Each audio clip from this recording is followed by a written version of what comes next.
This week on the Donut Box podcast, hear about some of the odd jobs that we have done, including Micah playing a hostage for a police simulation.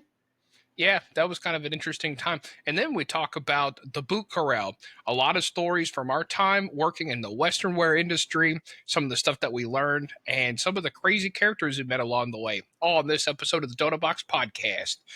Man, I'll tell you this much. It's another week. It's been a relatively good week, busy, but it's been good. And after this Monday drops, hopefully everybody had a great weekend and everything like that. Today, we're going to be playing games separately, and that really is not by choice. It's because of some technical fun, but that's okay. We'll just have a good time and play games separately. But Christopher, how are you doing, man? It's great. Can I tell you something about something I saw at the Target that really just kind of fried my donuts? Oh yeah, over I at the know this is Target. not what fries my donuts, and we're going to talk about odd jobs here in a minute. But this is what fries my donuts. Okay, I'm walking by, and I'm walking by the card section, the greeting card section. And of course, they got all the Father's Day stuff out, right? But they have a whole section for pet dads, a whole section for Father's Day cards for pet dads. And I'm They like, really did. wow. Like, I understand that a lot of millennials now are choosing, like, to not To have be, kids or whatever, yeah. but and pet moms are a real thing. But do we really need a Father's Day card for pet dads? Do we really need that? Listen, we need the inclusivity, Christopher. We all need to be inclusive. I mean, and we need to include all people. And if they want to be parents to just pups, and it is what it is. I didn't think though, and maybe it's just the people that I run with.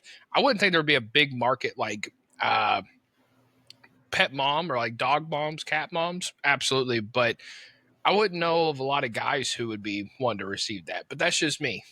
Maybe that's just me. Well, uh, anyways, also too, and I'll get off of the whole holiday Father's Day.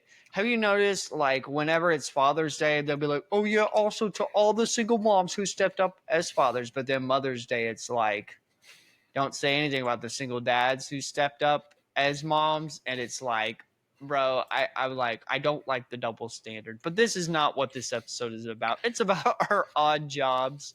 Uh, so yeah, Micah, do you want to go ahead and get into? Do you want to share an odd job that you had? Yeah. So one of the oddest jobs that I had was actually what Chris alluded to in the podcast intro. And we were actually talking the other day when we happened to be in person. And that was a story that he had never heard, actually. And I was kind of shocked. Sometimes we'll say things, or Chris will say something to me, or I'll say something to him, and I'll go, wait, I haven't told you that. Yeah. And, or, on his end, it's like, wait a second. I didn't even know this happened to you. When were you going to tell me this? It's like, I thought I told you years ago, man. And it just kind of happens. But it was kind of a sketchy beginning. So I was on Indeed just looking for jobs, and especially like contract jobs. I wasn't looking for anything long term. And so there was this job that came up for 2 weeks, and it was supposedly to be a actor of sorts. Like, it didn't say what it was supposed to be an actor to.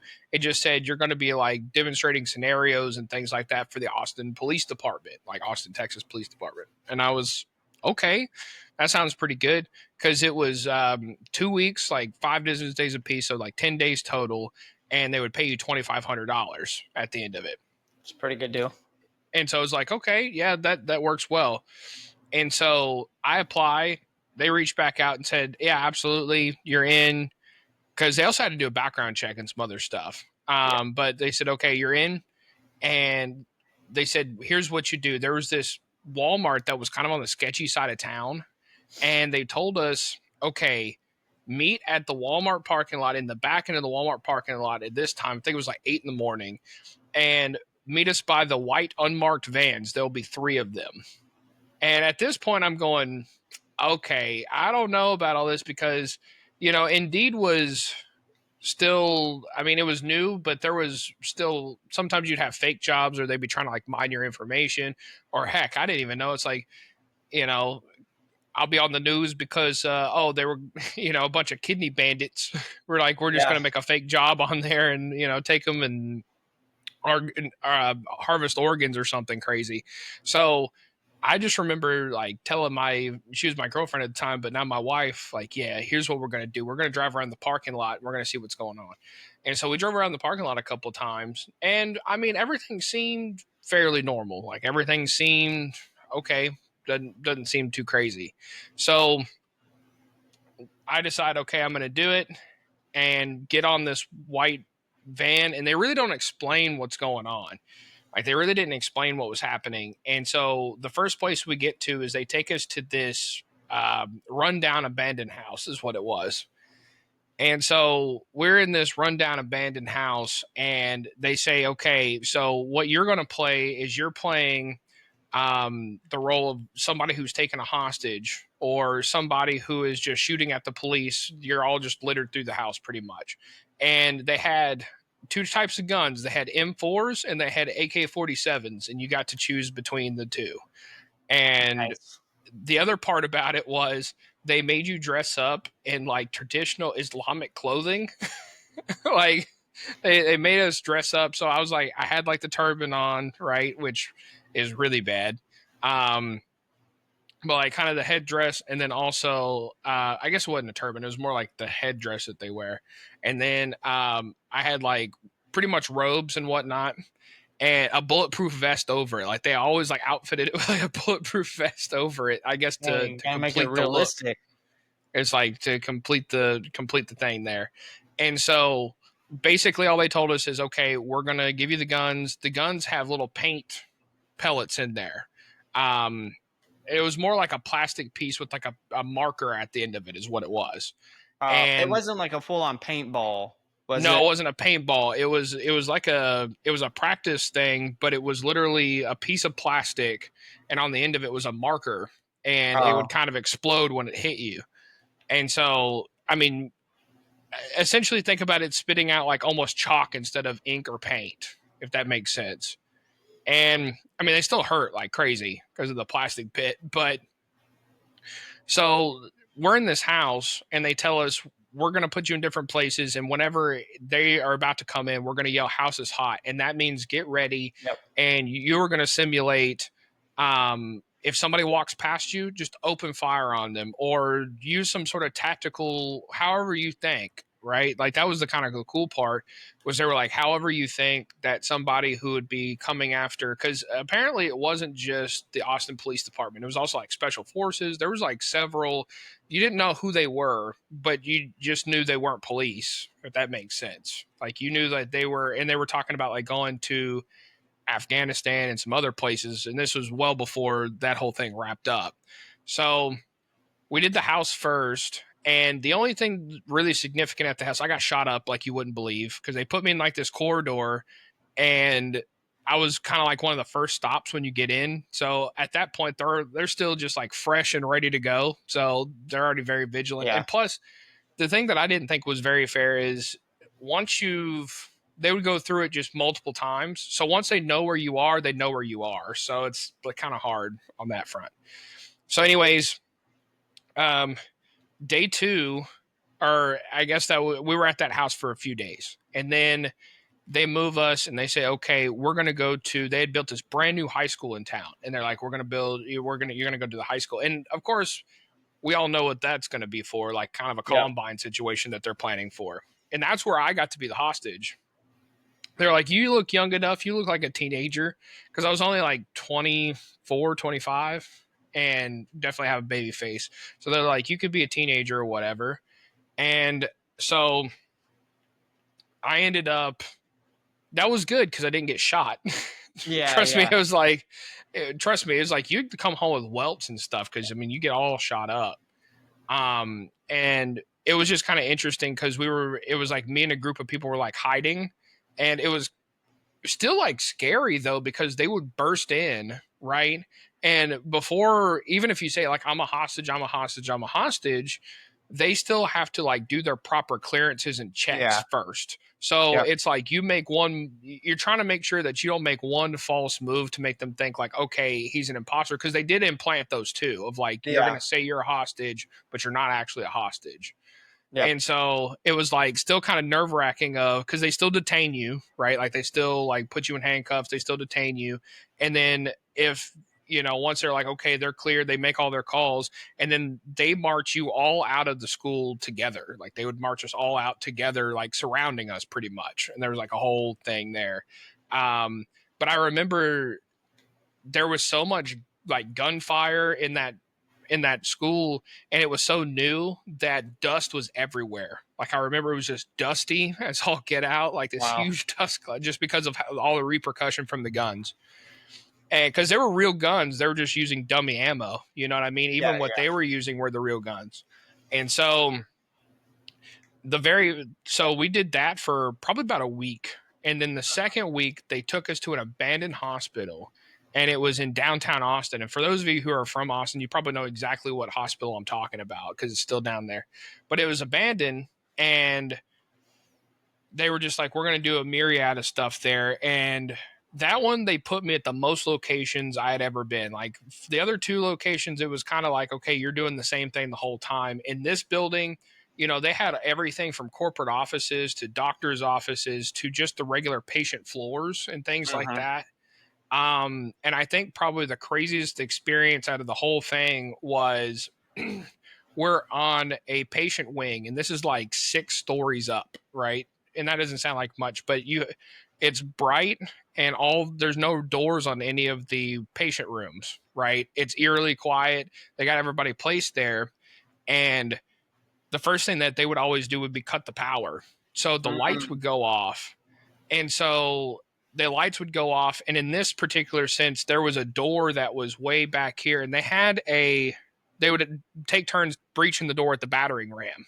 So it'd be like house is hot, and it would be dark, quiet, and you're sitting here just like, oh, it's enough to make you really nervous. Yep. And then bam, they come through the door, and all you really see is lasers. That's all you see. Okay. Besides, it's like you see some lasers, but then you also, because of the open rooms and a lot of the sunlight that was coming in, you can kind of see what was going on. But once the gunfire started happening, and where they put me at first was kind of in the nurses station, where I popped my head around the corner, and like you could see the door where they just breached.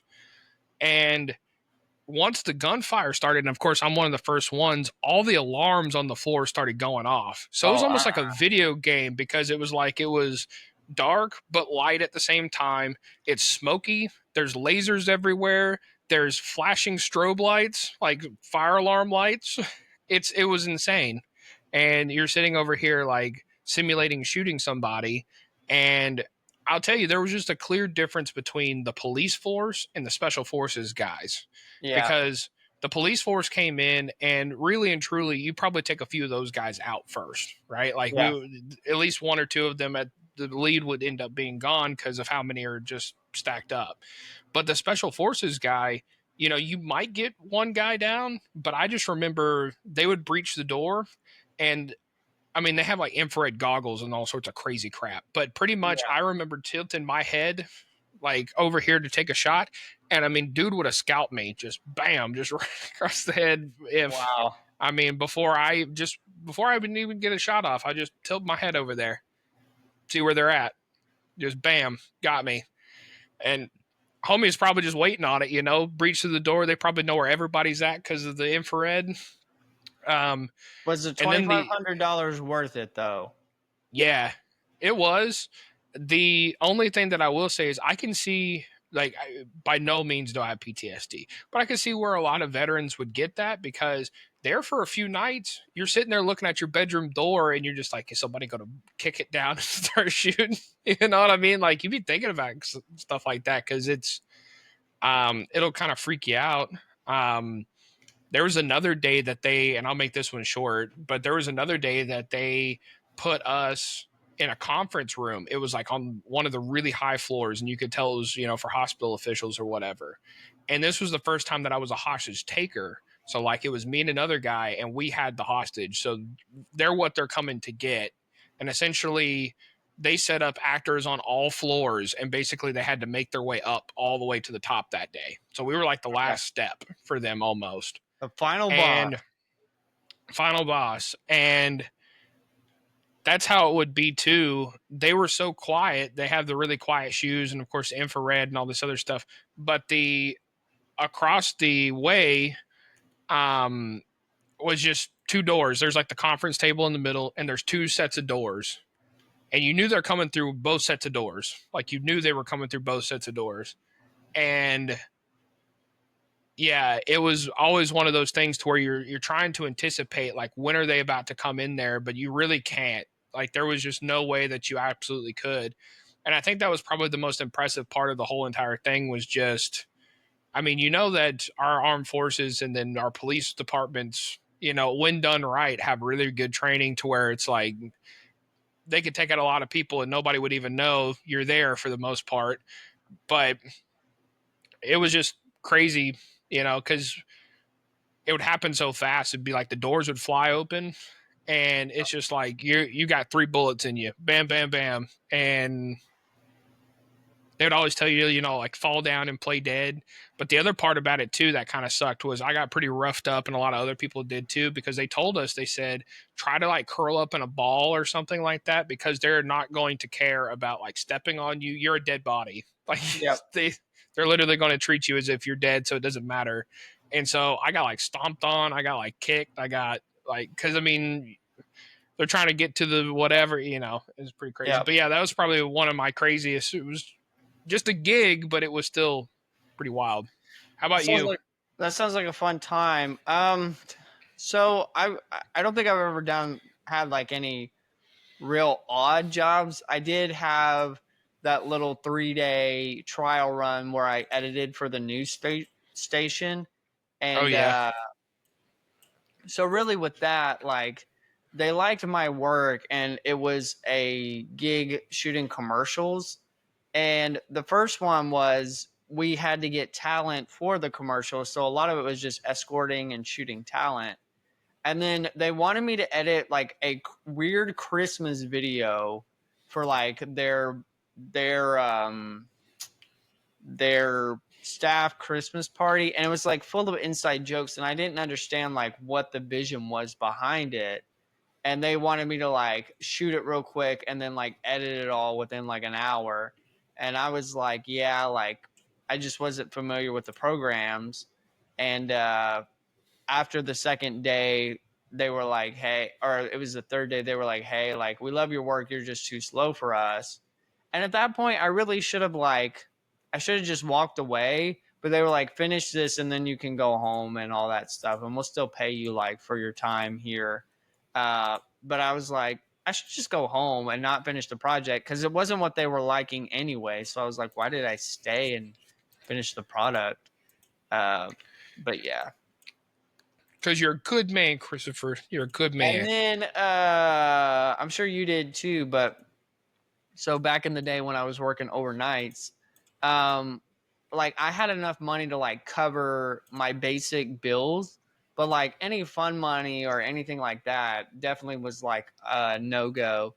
So I would donate plasma, and of course, if you ever been in a bind, you have to, you know, you donate plasma, and and so at the time, this was a time. Uh, was it right before my ex or was it right after my ex? Um, it was after my ex, maybe. No, it was before. So I like this is when I was discovering like all the movies and everything, and I would just watch movies because like I'd never had a chance to get to see a lot of movies. And at the time, streaming wasn't really a big thing at all. So I would go to like Ralph's Records, which Ralph's was a kind of like a secondhand video store, I guess you would call it.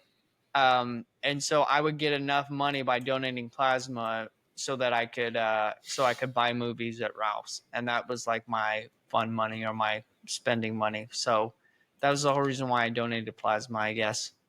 What was the longest wait that you had at a plasma center? It was never long.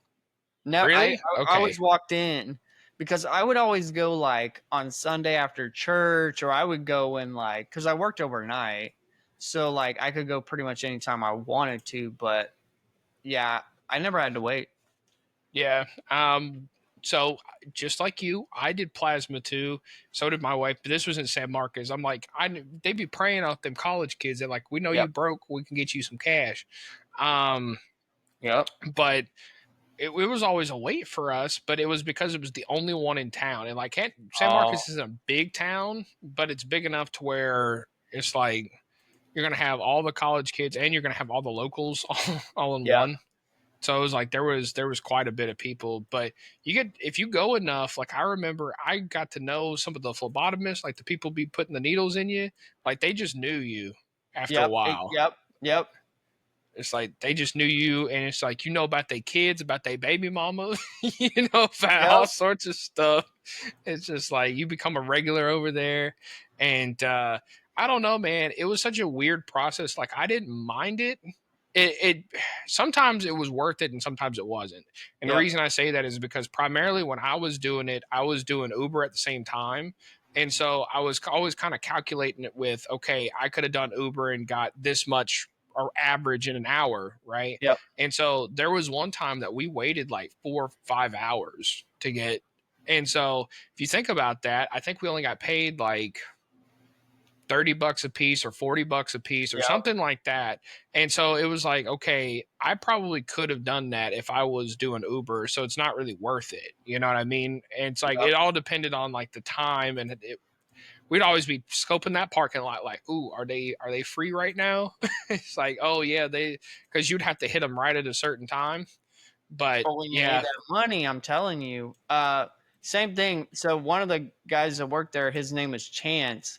And what was funny was when I got my first job in ministry, we did a funeral one of the times, and he showed up with the funeral home, and like he was like working for the funeral home. I was like, and so I knew him. I was like, man, it's a small world. Um, Yeah, that's wild. I do have a funny Uber story though when I was Oh driving for man. Uber because you talked about that and that made me think of that. Um, so I was driving and I actually had picked up this guy. It kind of ties in. I picked him up from the plasma center, right? And Oh, so okay. I picked him up and he was going to Walmart and so I dropped him off at Walmart and when I look back and I'm going all the way across town to get my next ride. Well, my next ride gets into the car and they say, hey, somebody left their phone here. And I was like, oh, man, that's crazy. I'm going to, because I remember which Walmart that was. I was like, I'm going to have to go back to Walmart after I drop these people off.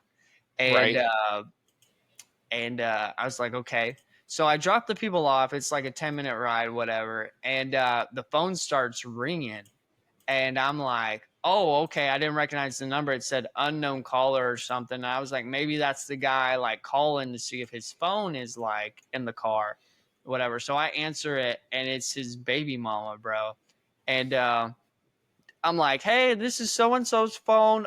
This is actually his Uber driver. He left his phone in the car, and I'm going to return it to him right now. And she was like, oh, he took a Uber, and I was like, oh man, and bro, she Like was you get him asking in trouble. all these questions, dude.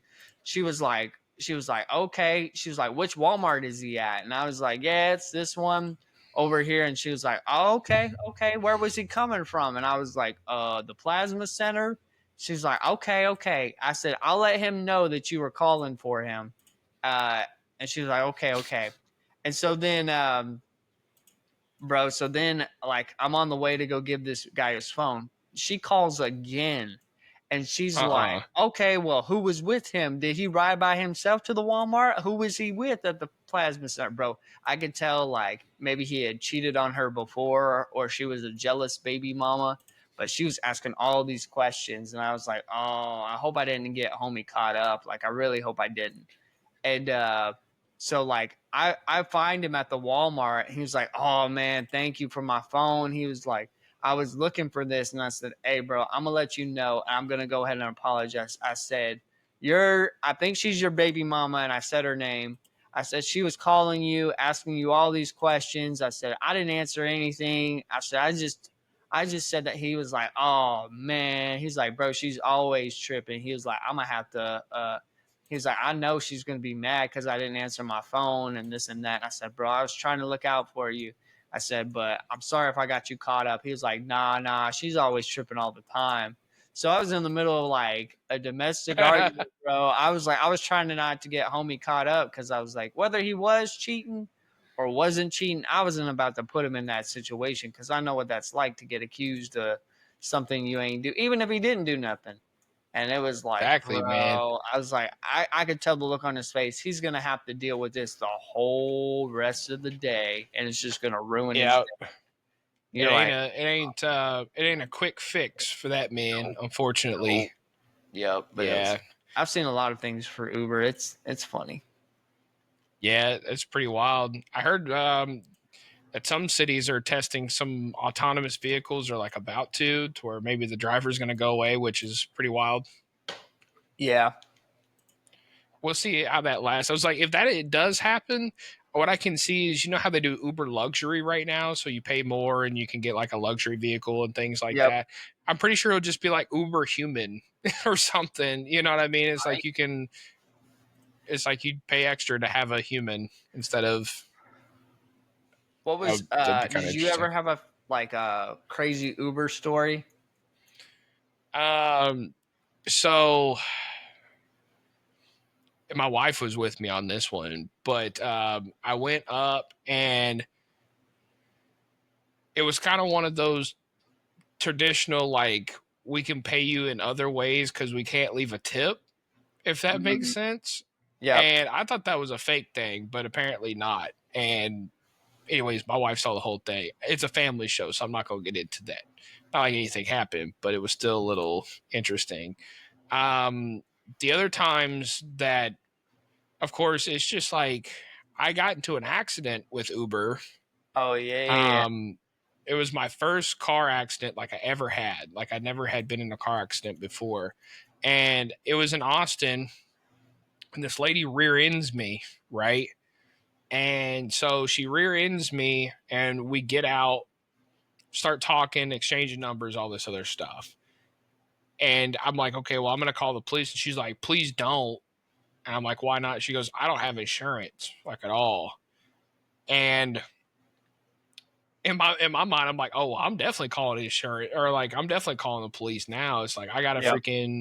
I was like, I got to get a police report and stuff like that, especially if I'm gonna have to be paying for this, and like I got to prove some stuff. And so I end up calling the police, and that I still felt bad. You know what I mean? Like you still feel bad because she was like a nice girl. She was just like, man, I'm just in college and I'm broke and I just don't have the money for insurance. And but at the same time, it's just like, bro, I can appreciate that, but at the same time, it's like you got to have insurance, especially for stuff like this, especially when you live in a town like this. Yep. And so I remember feeling bad, but at the same time, ended up working out. I mean, the cops came and everything, and it was a bad fender bender, but it wasn't that bad. But I just contacted Uber, and they were just like, "Yeah, go to this facility," and like they paid for it to get fixed. So Oh, that that's was good. nice. That's really good. I uh I have I have two stories. One, one, I'm driving and I pick up this girl and she has like a duffel bag in the car, whatever, not even think anything of it. And it was one of those where she had multiple stops. So her first stop was Starbucks. And I was like, okay, cool. So I'm like, I'm talking with her, all that stuff. We go to Starbucks, um, and we're talking. And I'm like, oh, okay, I was like, how's your day going? She was like, great. I'm about to go to work. And I'm like, okay, cool.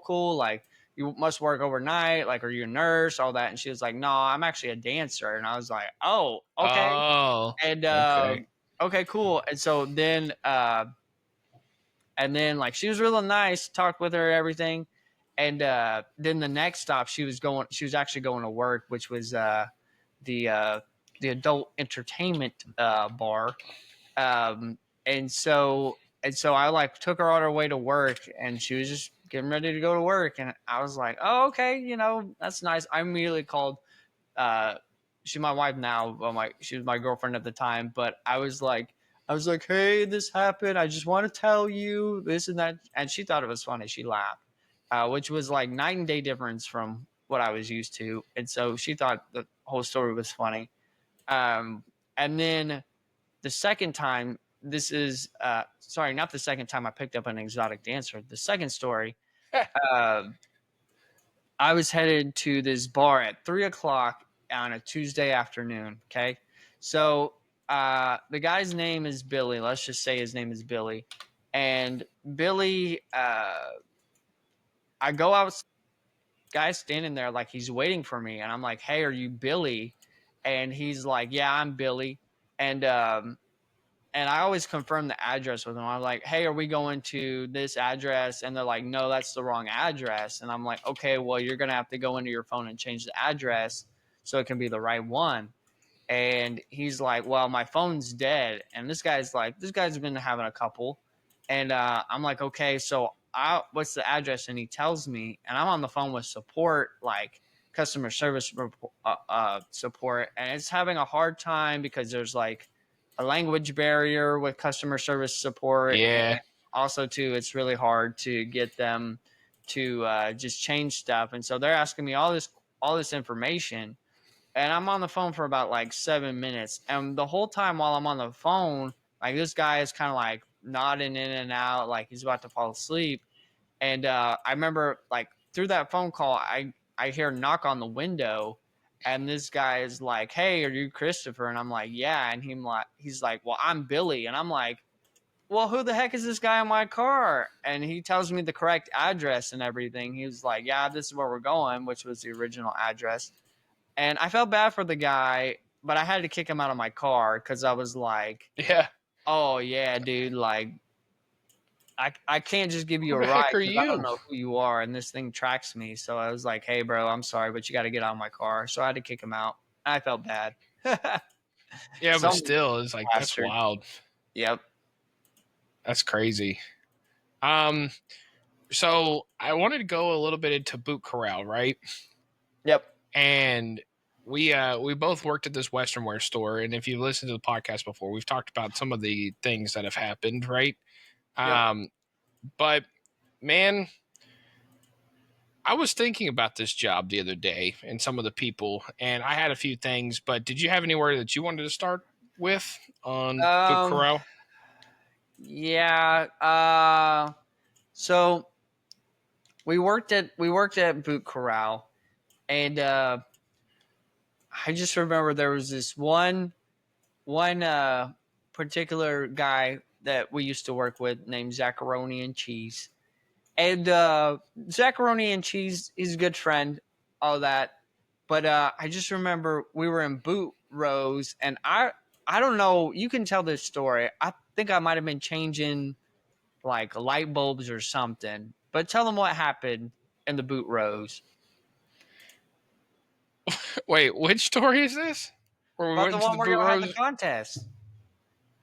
Oh yeah, so this man wanted to have a fart contest in the middle of the boot rose, and bro,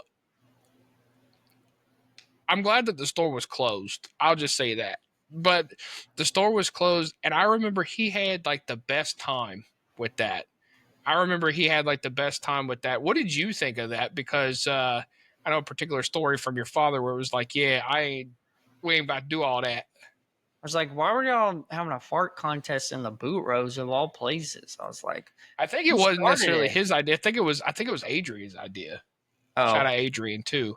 But we all had a good time. And then I remember he came over to like my house at one point, and I remember he was like so uncomfortable. I was like, "What's wrong with you?" I remember like, "What's wrong oh, with you?" Zacharoni and Cheese? Yeah, he was so uncomfortable being Yeah, there. he came over to our house, and like we just hung out, and we were playing video games, right? And Hmm. he was just very uncomfortable, and so then later, is that when we decided to go to Target and Yeah, and get the buy the lightsabers and lightsabers? stuff. Yep. Yeah, yeah, it was. And then we ended up. We were like, you know what? We're gonna go to a park, and we're gonna freaking lightsaber battle and stuff, which sounds like a really nerdy thing, but it was actually a really fun time, especially this park that we went to. It was really dope. But I have a conundrum, man. I was thinking, you know those like moral questions about, would you steal bread if your family's starving and stuff like that? I've got one of those that came out of Boot Corral for you, and I'm curious Okay. of your thoughts. So there was this salesman that started, and I remember it all started because we worked strictly off commission in sales. And I remember it started because this guy was a customer and he would come in and he'd basically tell our manager, like, oh, yeah, I could do it better than that. I could do it better than that. And so homie ended up saying, just the manager ended up saying, prove it, right? Like, prove it and whatever. Thing was, this guy had money. Like, he had money. He Oh was in med yeah. school. And like money to the point where his parents for his graduation gift was going to give him $2 million for to start his own practice. Yep. Like that was on the other side of this. And so And he was a jerk.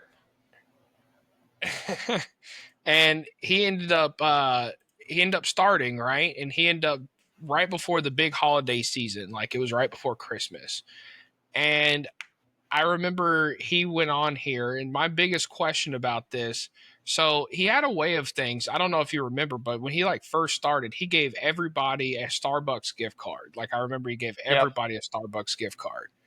And then after that, he told everybody and acknowledged and was like, yeah, so I don't really need the money. All of this money is going to charity. Whether it did or didn't, I really don't know. But my conundrum here is think about some of the people we worked with. We had some people that had families, had kids, all this other stuff, and we worked strictly off commission. So would you say, I mean, the money is going to charity. Even let's pretend it actually was, and we know, like, hey, it actually was going to charity. Is that where is your morality line, or what do you think about somebody that's coming in there?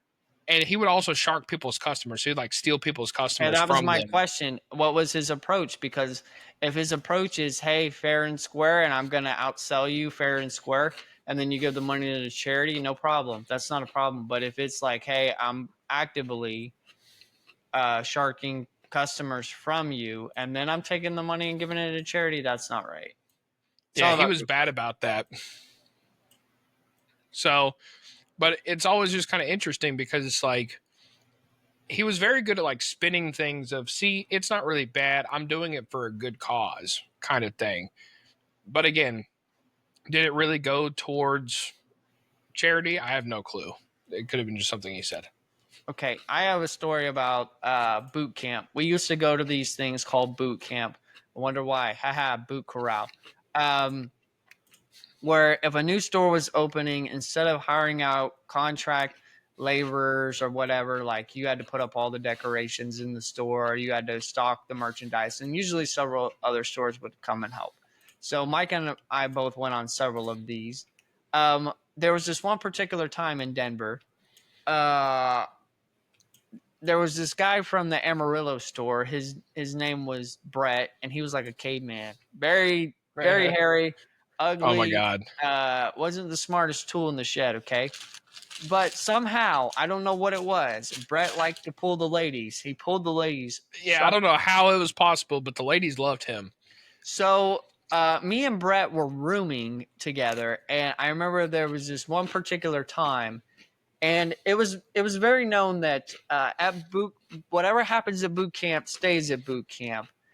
So there were a lot of people that would cheat on their spouses, on their boyfriends, girlfriends, all that stuff, whatever.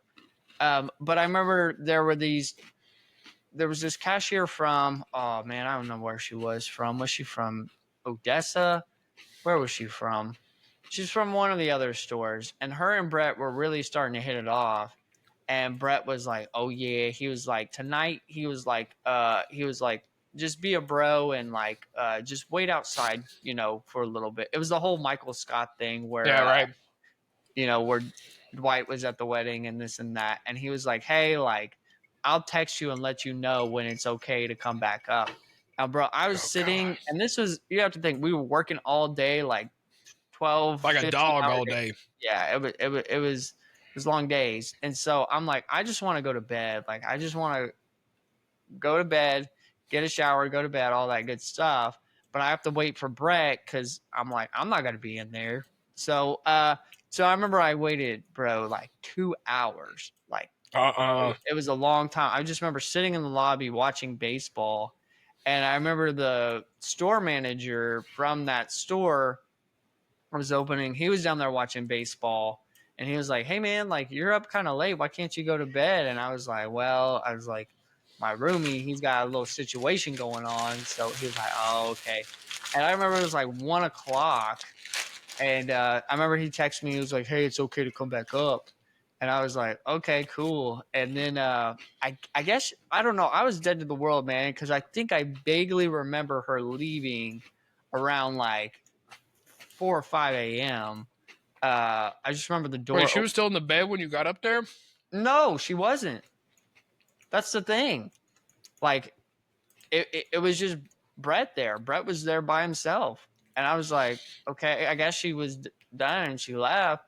But I was just like, bro. I remember her being like, dude, like I'm a cool guy, but at the same time, like I want to go to bed. Don't take advantage of me. Especially because you got to be up early. Yep, Mm-mm. we had to be up again. Yeah, so I got kicked out of my room. I hated that. Yeah, I remember um, the conundrum that I always thought was really funny. I don't know if you ever had any of these happen while you were in the Colorado trips, but this was when Colorado had recently become a weed legal state. And I remember we went up there. It was Colorado Springs because I didn't go to Denver at all. Um, and we were in Colorado Springs, and there was this group of people, and they all decided to there was like a dispensary not too far, so they all walked down to the dispensary and like all bought weed, right? And you got to think on these trips, we drank a lot. Like we drank Yep. a lot on these trips. And so I didn't I didn't partake in the weed, like I didn't get any of it or nothing like that. I knew better than that because certain people are going to find out. But I didn't really expect the reaction that happened. Bro, all of them got fired. Like No all of them way. got fired for Oh that. yeah, I heard Yeah. about that. Yeah. Because Yeah, they you brought remember back like that? Where gummies or something. Yeah. yeah, they like brought back gummies and they're like that could have been, we all could have been arrested and stuff. It's like I understand that, but a lot of it was they had pretty much already been put on notice while they were there because they were like smoking in their hotel room, and that's when I heard like one of the guys came to me and was like, "Yeah, Jeff and somebody else came to us and said, yeah, like y'all are gonna be fired when you get back." And they were like, "We thought he was kidding," and he's like, "Nope, they got fired when they got back." What's funny And was I can't believe Jeff fired him because it was like he was a party guy himself. So I'm like, half of me figures he'd be doing stuff like that. So exactly. it was like that's what always got me was they like roasted them for that. They're like, "You're not gonna smoke weed. That's terrible, terrible." I'm just like, I mean, pick your poison, I guess. But Dude, I'm just like, man, that's wild. I the first one and I think the last one I went to, we got to come home during the weekend, but of course Denver was so far away that we like stayed. And I right? remember Brett, he went like he was like, yeah, me and the owner's son are gonna like go watch the new Ninja Turtles movie. And I was like, Oh bro, God, I'm like, how do you like you're annoying. How do you just like get in with the get right people? along with people so Yeah, well. yeah. He was a cool dude. He just wasn't the sharpest tool in the shed.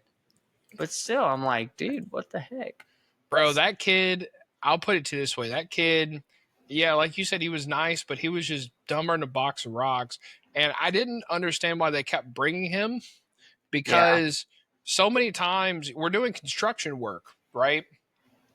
And I remember we were like hanging signage, and they would always put him like hanging signage, or there was basically we would do these pipe fittings and then we would do pieces of wood over it, and that would be and fasten them down, and that would be the gene racks, like where you would have the Oh gene yeah. racks and stuff like that. And I remember them putting them up on there, but homie would consistently get like measurements wrong and things Oh like yeah. that. So you'd be like putting something up, and you would look at it and be like, Brett, does that look wrong to you? And he'd be like, what are you talking about? And it'd be like sloped like this, or there would be like something going on. I remember there was one time, the guy Jeff we were talking about, there was a sign that was like kind of crooked and wonky, and the owner's like son was coming to the, you know which one I'm talking about, Yep.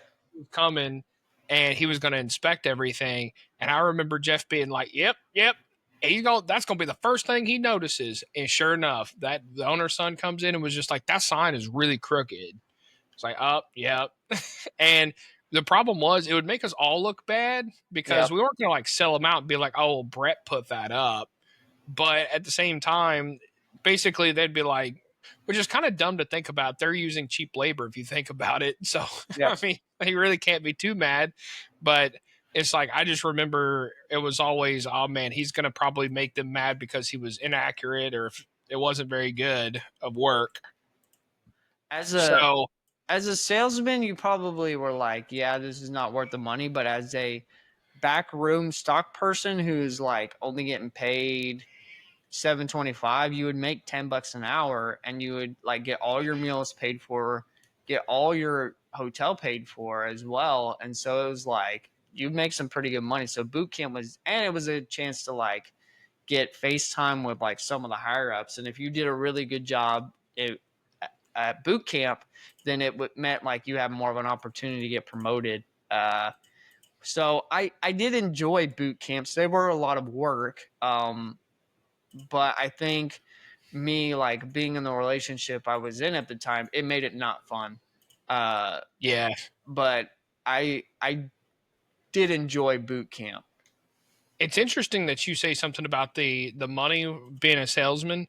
It actually was worth it for us because they would tell us not to tell people, but they would give us the equivalent of $4,000 in sales a day. No way.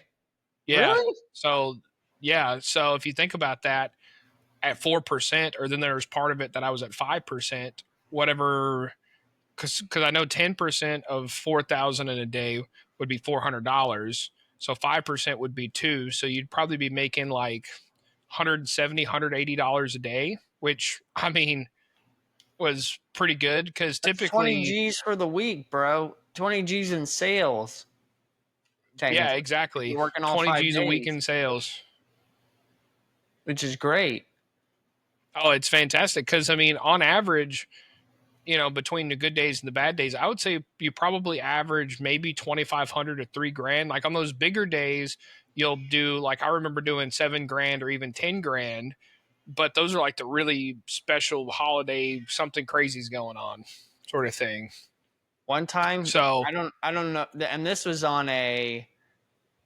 after the holidays, like it was actually February. I sold 34 grand in a week. oh yeah, I was like hustling, and that was a lot for me. But I was sharking everybody. I just got fed up, and I was like tired of everybody's crap. And I was not a, you know me. I used to have a really bad temper. Micah can tell you, and sometimes it does come out when I'm driving, and my wife will attest to that. But I used to have a very bad temper, and yeah, which yeah. I I can tell mean, the story about blowing up on Junior, but continue with what you were going to say. I think one of my other boot camp stories was, so they would just put you at some random jobs. I remember it was the third one that I did, and it was we were remodeling the Midland location store, or Midland location. I don't know. I Yep. said store at the end of that. And we show up, and a lot of times you drive down there, but you don't know what you're going to be doing. Like they kind of determine your job once you get there. It's going to, and so it was a little different for Chris because yeah, he would do some of the construction stuff, but a lot of that was he was tagging and doing the merchandise aspect of it. So he Yeah. knew pretty much what he was going to do. But as far as the construction guys, like I was going and doing, you wouldn't know what job you had from one week to the other. Like there was one week or like there was one trip that I remember they're like, oh, you're going to be cutting wood like the entire time. So like I was the one on the saw, which I kind of liked that job because I was the one on the saw and pretty much everybody inside would just come back with, okay, I need a 2x4 with this measurement. I need a 9x6 by this measurement. And they would just give you all these measurements to do. And you just cut wood all day, pretty much. But I remember the one that I was like, "Are you serious?" Was that second or third time in Midland, and they were like, "You're going to be on the forklift."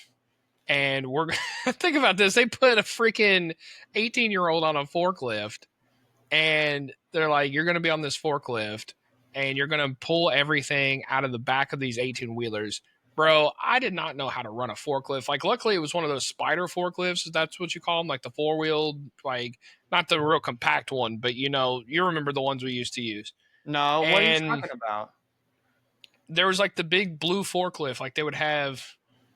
It was like big blue, and sometimes they would use it as a bucket. But they would go to United Rentals and they would rent these things out. Oh yeah.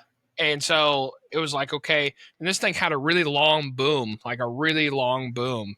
And I remember learning how to do forklift. And I was like, I'm pretty sure you need a license for this. I was like, I'm pretty sure you need a license to do this. But no, they didn't care.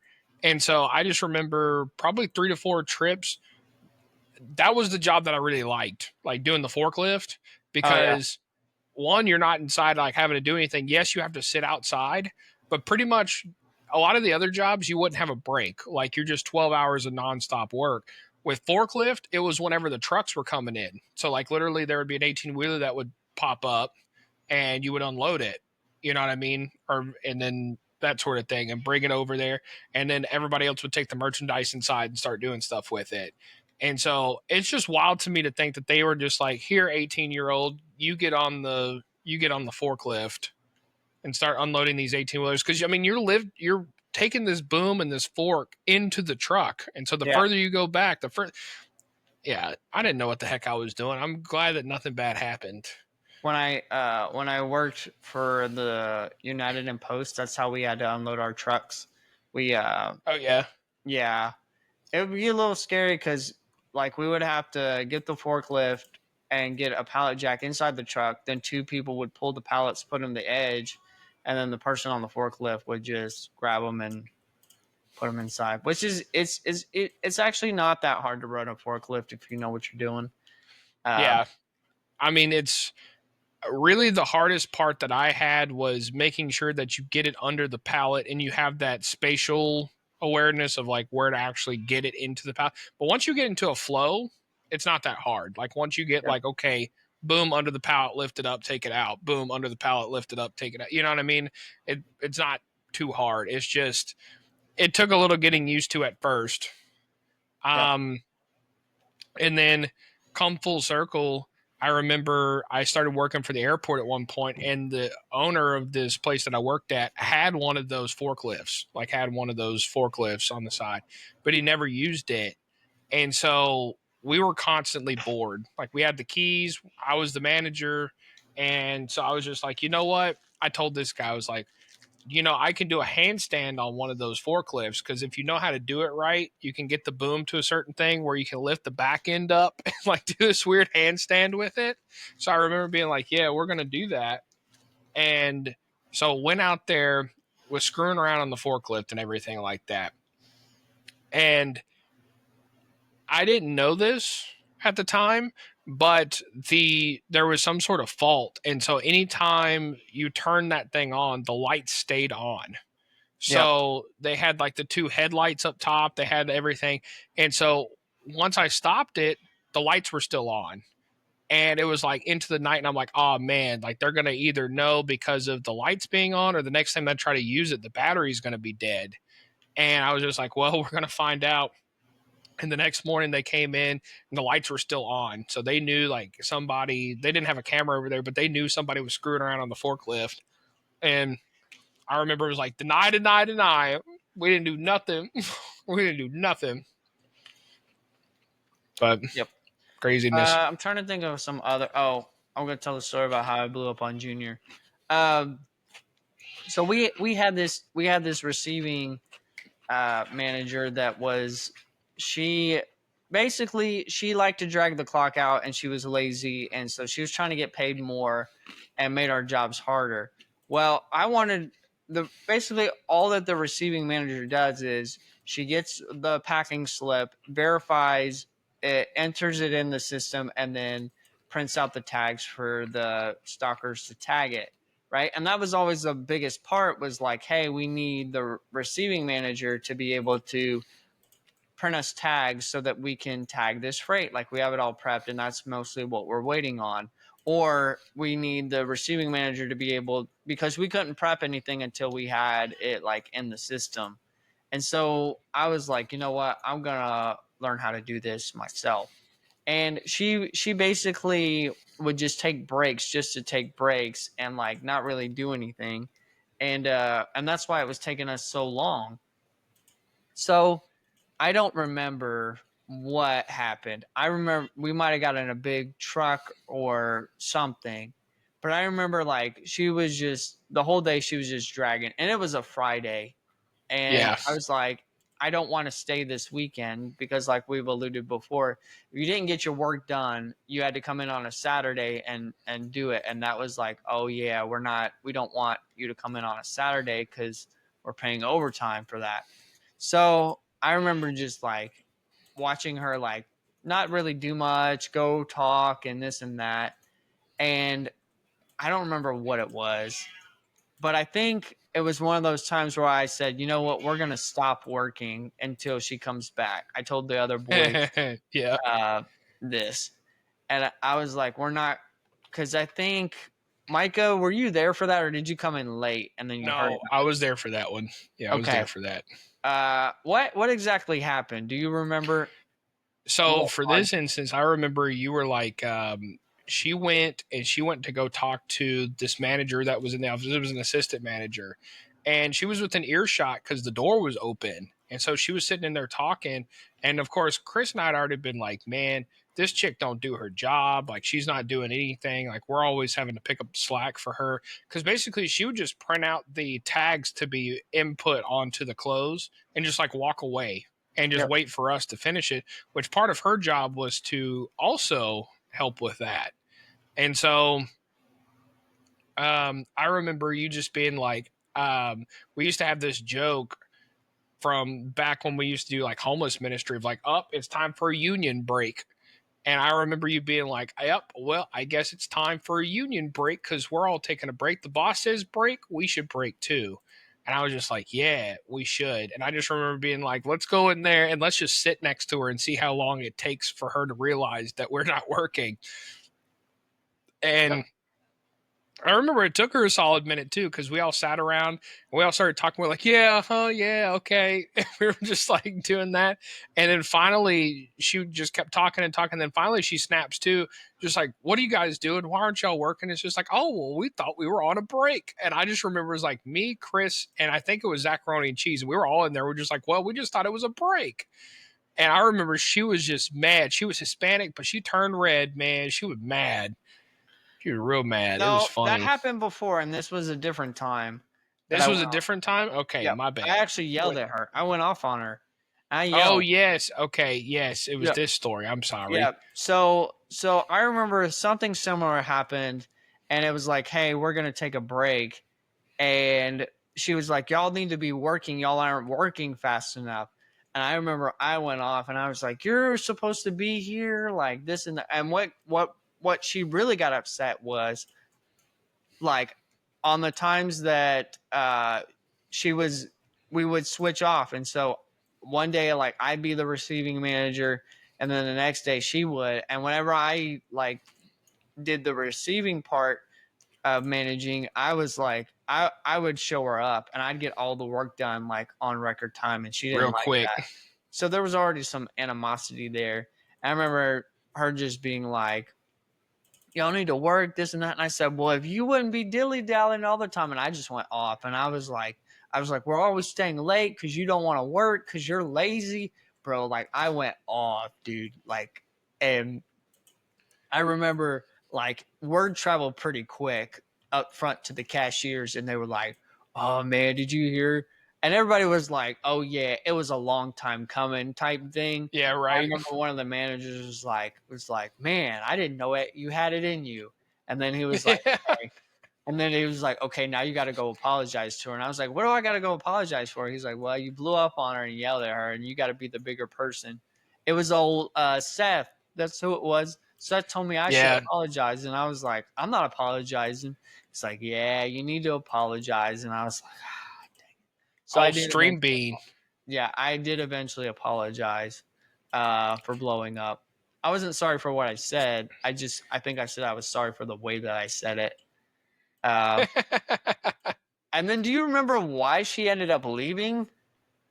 um, didn't She she ended go up back quitting. to like her dad had a business, I thought, and I think she went Yep. back to doing that or something.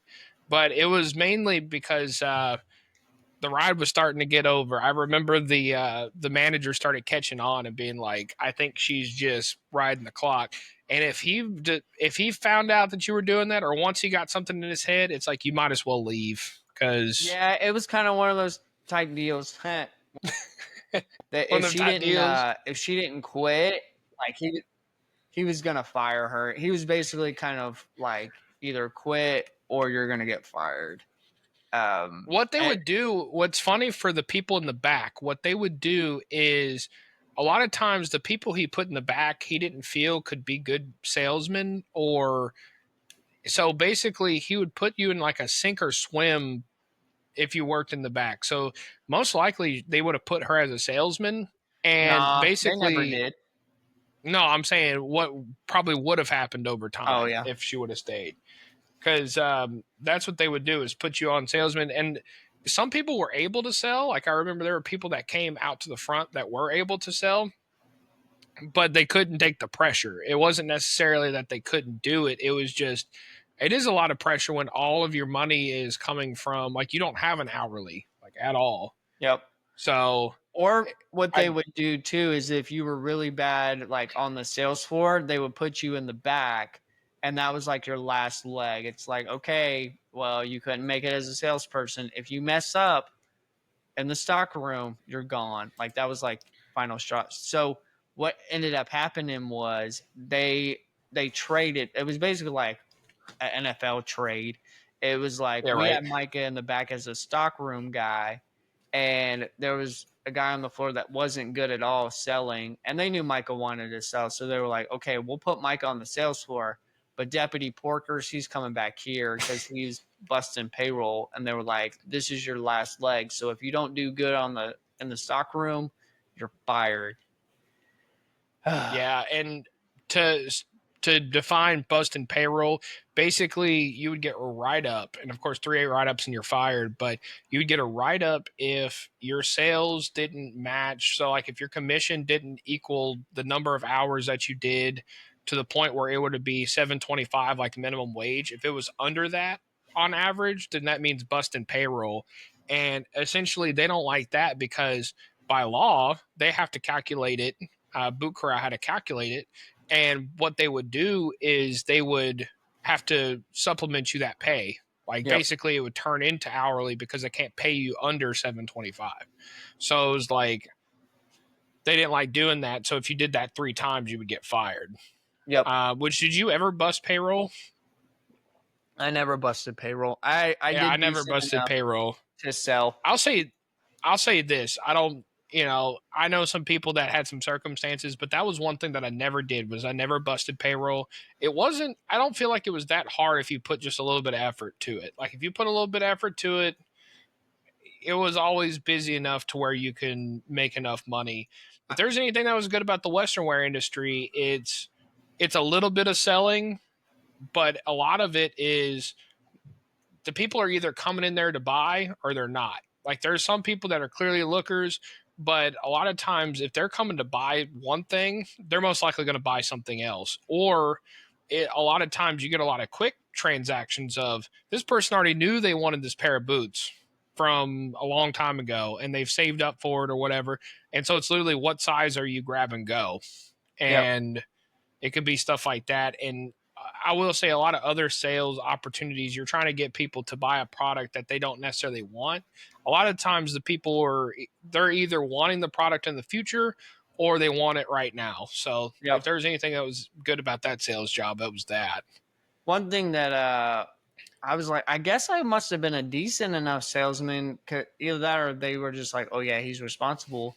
Because after Adrian left, they were like, oh yeah, let's make him the assistant manager. So I was like, maybe I was just responsible, but I always It's wonder. probably because you also knew the system real well. Yeah. Also, too, I wonder, and if you know, it's okay, but when they moved me out to the sales floor, do you think they were trying to fire me? Is that what happened? Because I got moved out of the sales floor. Here's my question beforehand, and because I'm having a hard time remembering beforehand, did you have was things going negative in the back, or was everything still flowing smoothly? No, it was going fine, but I um I was in school, so maybe Okay, that's what it was.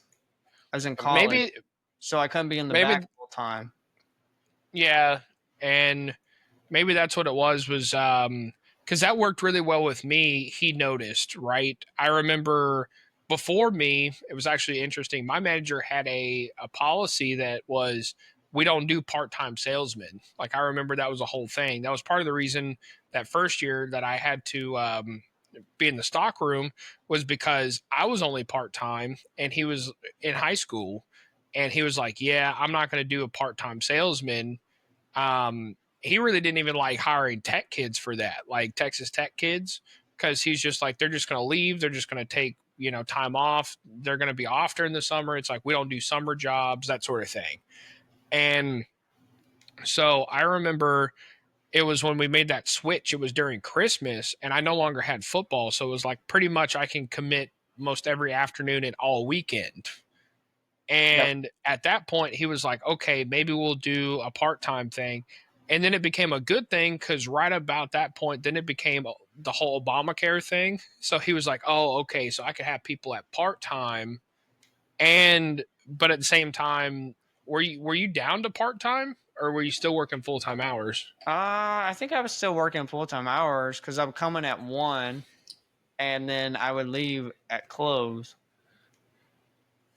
It was so bad. I used to tick so many people off. I'd get off of high school and they'd been working all day. They'd been working all day, and I'd come in there and I would sell. I remember there was one day that I came in and I saw a pair of alligator boots, ostrich boots, and I think like a pair of Lucchese's of some kind. And basically, I came in and like within an hour, I was already at like 3 grand worth of sales. And everybody was just ticked because that was just the way that it fell. Those are just the customers that I got. You know what I mean? Yep.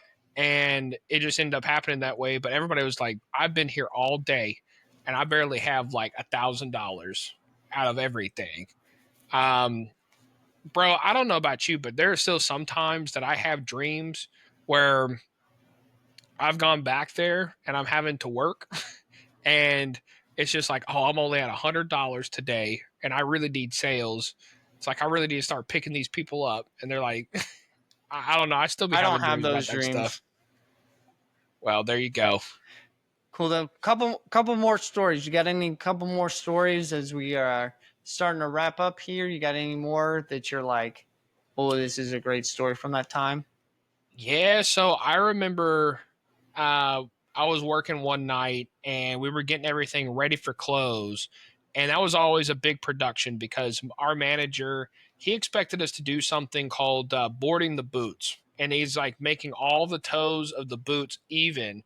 And so you would take a 2x4 and you would go through the whole aisle and make sure all the toes were correct, because he wouldn't stay to the late shift, but he would come in the next morning. So if you're working the next morning or whatever, or whoever that manager is in the next morning is going to hear about it if like you didn't board your boots properly and all this other stuff.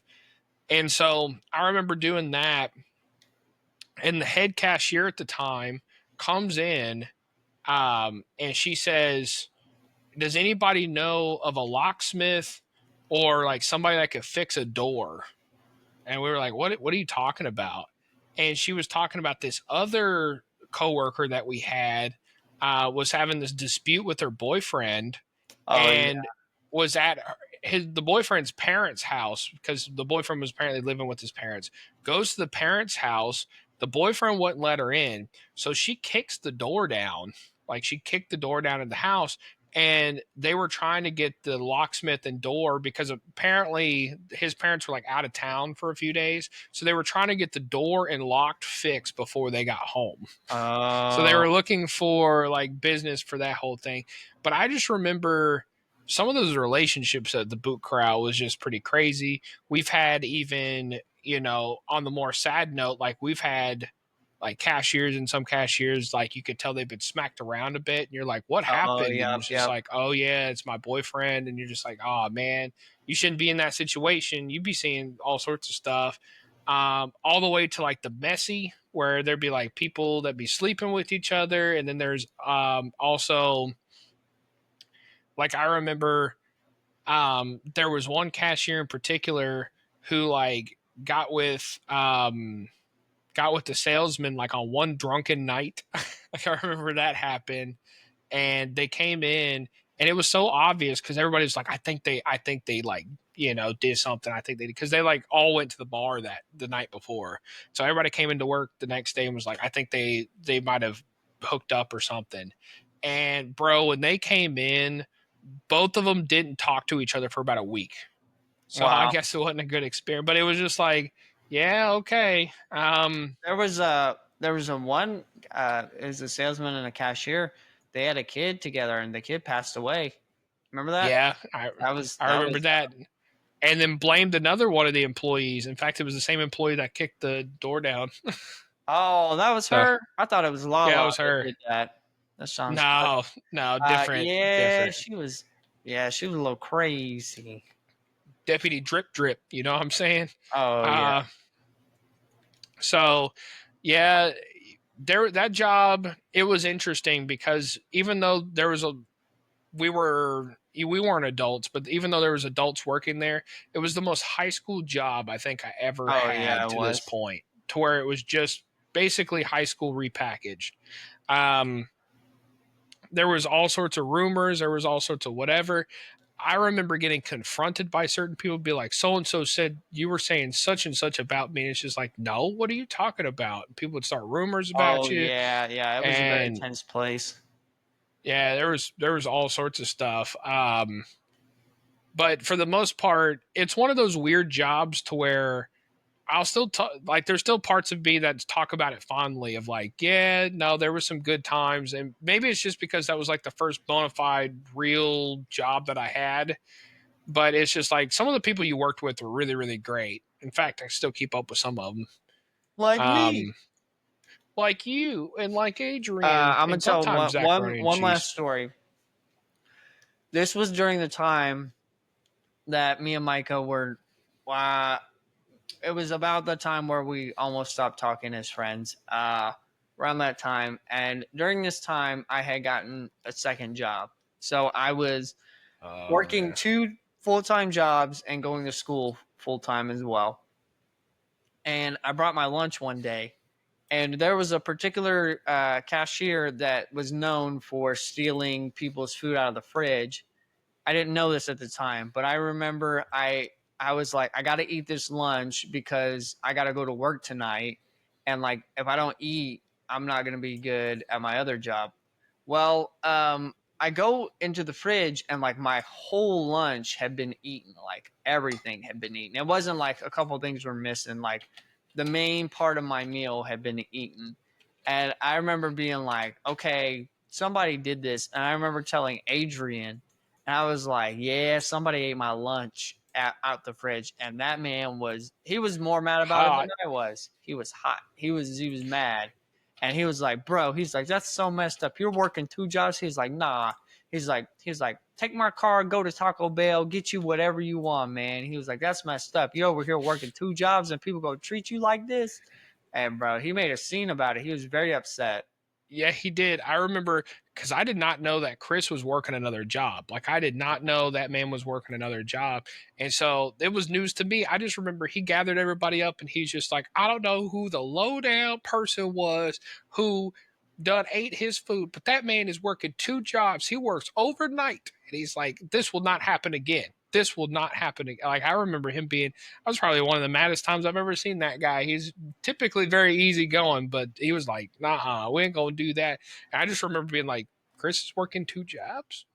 Yeah, the whole When did reason this why I started happen? working two jobs was because after our little family meeting about hanging your hat, and this isn't just going to be a place where you can hang your hat, and if you don't like it, you either live by these rules or you get out. And I was like, yeah, I'm getting out. So I was like, well, I'm gonna need some money for an apartment and to pay my rent. And I was like, I'm not gonna be able to make it on the salary that I'm making right now, so I got to go work overnight.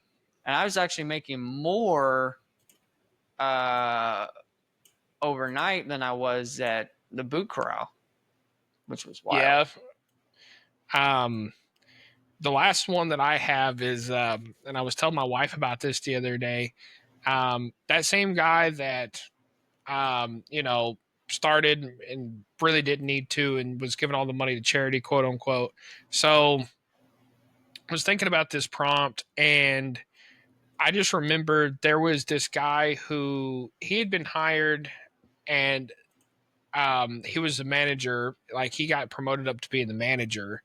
But I remember I started hearing from other people, there was somebody that like left and went to go work at like a smoke shop. And I remember her coming in and shopping, and we were just kind of talking, and they were just like, yeah, you know, that manager, he comes into my smoke shop, and it's like he's buying supplies to like smoke meth. And she's like, I don't know about him, like you got to be like, watch out for him, because he's buying like supplies to go smoke meth.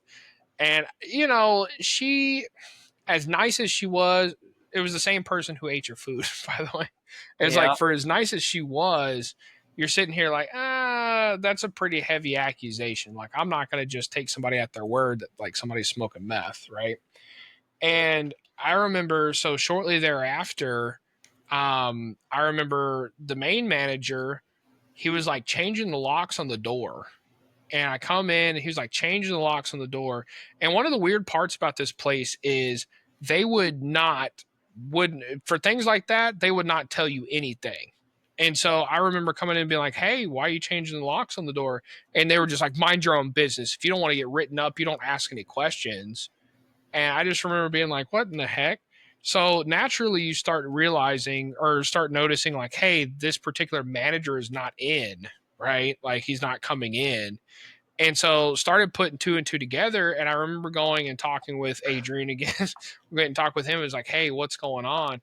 And he was like, hey, just between me and you, like, that manager, um, he ended up like, yeah, he was on meth for sure.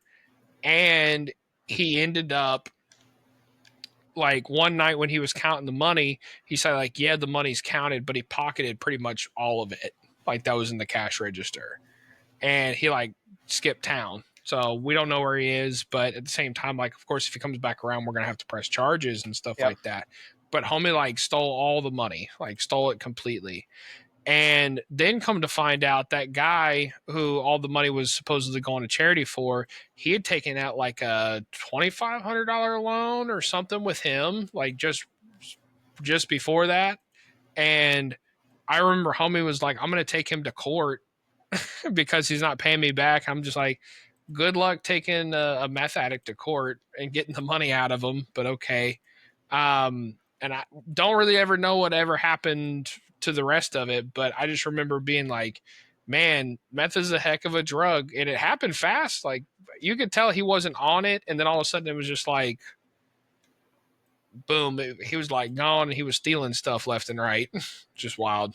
That was after I left. That But was I had after heard you about left. that. Yeah, but I had heard about that. Yeah. That might have been when I came back the second time. I don't know. Yeah, it's probably when you came back Um, the second time, because Adrian left, and that's how I got promoted to assistant manager. Because I remember him being like, "Oh yeah, I got a call, and I'm quitting today," and he was so happy. I've never seen that man so happy in my life. And I maybe remember he, maybe it wasn't Adrian that told me about the whole. Um, maybe I got that wrong. Maybe it was somebody else. But um, yeah, I know he was happy. I remember him calling me and being like, "Yeah, I'm out of that place." And just like, I was glad for him, because you know, it's not a great place. What's also interesting is there's a lot of people that I know from that location. Maybe it's just something that it's hard to get away from or something like that. But I've known plenty of people that had a first stint and then a second stint there. Like, they worked there twice. oh, Like, there was like a first and then a second time def- that they definitely worked there. So not definitely not me. Adrian pulled me aside and was like, "Hey," he's like, "Don't be afraid to step up." And I was like, "Okay." He was like, "They're gonna offer you the manager job." And I was like, "Okay, cool." And then I remember old Big Jim afterwards, after Adrian left, it was probably like maybe 20 minutes. He was like, "Let's take a seat, take a walk." And he was like, "Have a seat on my tailgate." And I was like, "Okay." I remember him having that conversation. It was like, "You're doing a good job, this and that." He was like, "Think about it. Take the weekend to think about it." And I was like, "Okay." And then on Monday, I was like, "Yeah, I guess so." I was an assistant manager for that long though, Yeah, maybe like three I remember weeks. coming in there and old Stream Bean, that manager, we already said his name, but still, he came and saw me, and he was just, I was like, because I was gonna go buy some boots from you for my new job that I was working at, and I was gonna buy some boots from you. He's like, "Oh, he's up in the office quitting." It's like, if you know what's good for him, you would text him and say, "Don't do it." I was like, if he wants to quit, he can quit. But I remember like waiting, but I guess at that point you had already left, because like I remember waiting around and I was it in was there like, for nah, an he's already hour gone. and a half. That's how long I For an was in hour and that a room half, huh? of him trying to convince me to not quit. It was He wild. just secretly needed you. And he didn't want to say Probably what it that. was. Quitting was the best decision of my life. Yeah, it's easy to get stuck there. It's easy to get stuck in a place like that. Mainly because, you know, this manager said, promises you the stars of, you're going to be one of the youngest store managers and you're going to do this and you're going to do that. And so you're sitting here like, I remember at one point, Chris and I talked about, like, could you imagine if we both had our own stores and whatnot? And, now that I think back about that, I'm like, yeah, that would have been settling pretty hard. Like, Oh that yeah. would have been settling pretty hard. But I mean, it's attractive, but at the same time, it probably wouldn't have happened. You'd still be working as an assistant for years and years and years I definitely before would anything not like be that where I'm actually at right happened. now, and I'm thankful for where I'm at. So but yeah, great Exactly. times, great stroll down memory lane. Yeah, it's a great time, great stroll down memory lane. These people have watched me build an airport in the background over here. Um, So that's cool. I hope you enjoyed me putting in my ticketing system in my baggage claim area. That was, there you go. I don't So understand a uh, word you just said. No, I'm just you kidding. understand everything I just said. Them buzzards will pick you clean. Them buzzards Anyways, are pretty clean. so it's been a great episode, and can't wait for next week. Who knows what we're going to be doing next week? If we're going to be playing games, or if we're just going to be talking, or if things want to work for us, right? But go ahead and find us over on YouTube at DOUGHNUT Box Pod. That's DOUGHNUT Box Pod. If you're over listening to us on audio, we still appreciate you. But if you want to see our face and the stuff that we're doing in the background, feel free to go take a look at us over there. We really appreciate the like and subscribe and all that stuff. Of course, there's Facebook, Instagram, and all that good jazz. So we really appreciate it. But I don't know, man. I think we talked about most of it, so we'll leave it for another episode. I'm ready to take this thing out. Well, hi, I'm Chris, And I'm Micah. and this has been the Donut Box Podcast.